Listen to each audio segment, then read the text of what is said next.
Hello there, right here, and today we have a brand new experimental snapshot for 1.18. This is number 7, and with it, they have came out with some minor tweaks to the game, but they have some really big impacts. Make sure you guys are part of the 20% of people who watch my videos and are actually subscribed. And while you're at it, make sure to hit the bell button so you don't miss out on all the crazy stuff that I discover about the snapshots, as well as new contraptions for 1.18. Now let's check out all the new changes.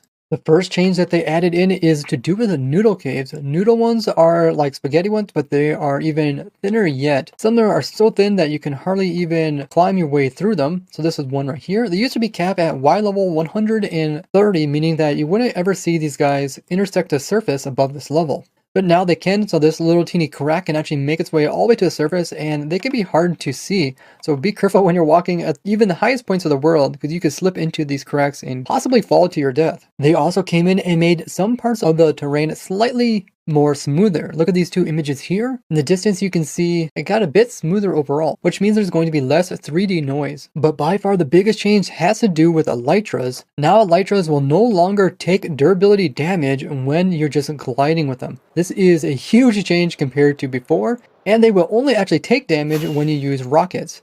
So you don't actually need to have mending or unbreaking on your elytra anymore. They made this change because overall the mountains are huge and massive, and they want people to just go zooming through the durability on their elytra even if they didn't get mending on it yet. So now you can still like hop onto them top of a mountain and glide your way about. But overall, rocket boosts have been reduced on how much they actually move you.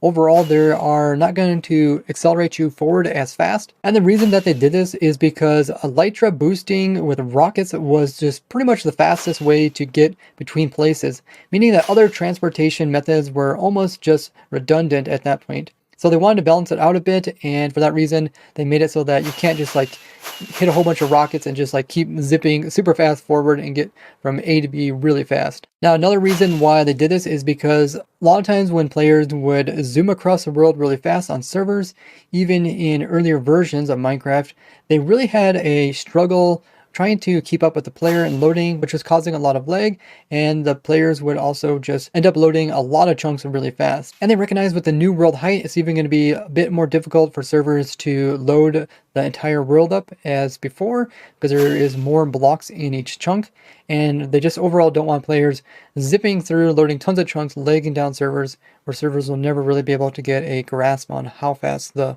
new chunks are being loaded in. Overall, they just want to slow the player down a bit so that they kind of enjoy the terrain that they have around them instead of just zipping right on through it. Now, they did say that the gliding speed is exactly the same, so they didn't change anything about that, and it's just the rocket boosting which has been nerfed.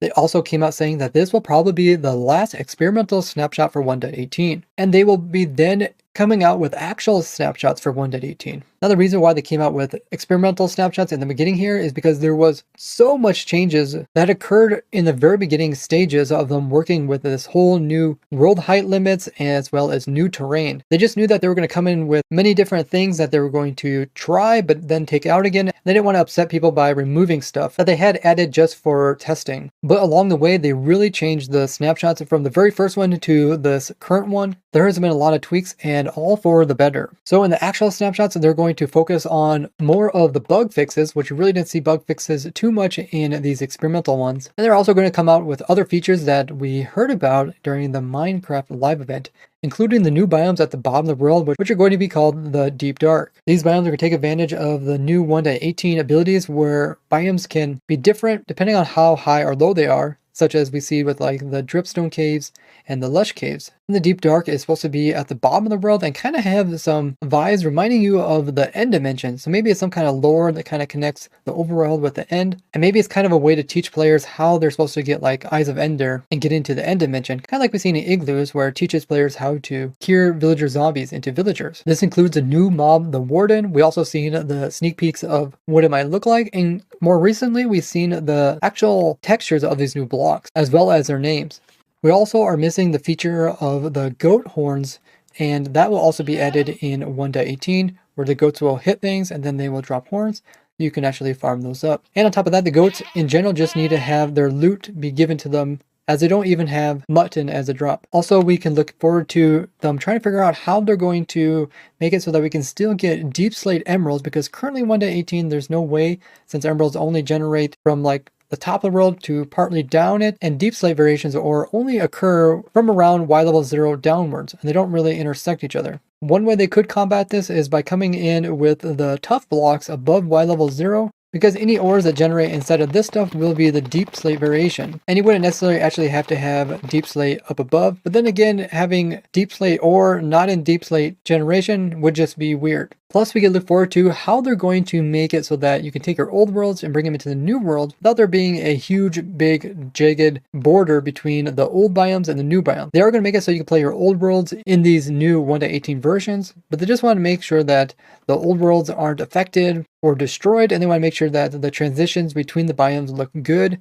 They also have to deal with how they're going to handle the very bottoms of the worlds, because now the depths are different, so there's going to be a big air gap underneath of the old world. So they're either going to have to fill it in with bedrock or put in a bedrock wall or just leave it the way it is. And they're planning to try to get the release of 1.18 out before Christmas time this year. They also have to look into trying to reduce the amount of lag that occurs when generating in new chunks, as there's a lot more blocks per chunk that the game has to generate in. And on top of that, we also have the Minecraft live event coming up, where there's going to be sneak peeks of 1.19. So make sure to check out this video here to learn all about the Minecraft live event for 2021. And check out this playlist here if you want to learn about everything that has been changed in 1.18. I would like to thank you guys for watching, and I will see all you guys over at my Twitch stream. Bye bye!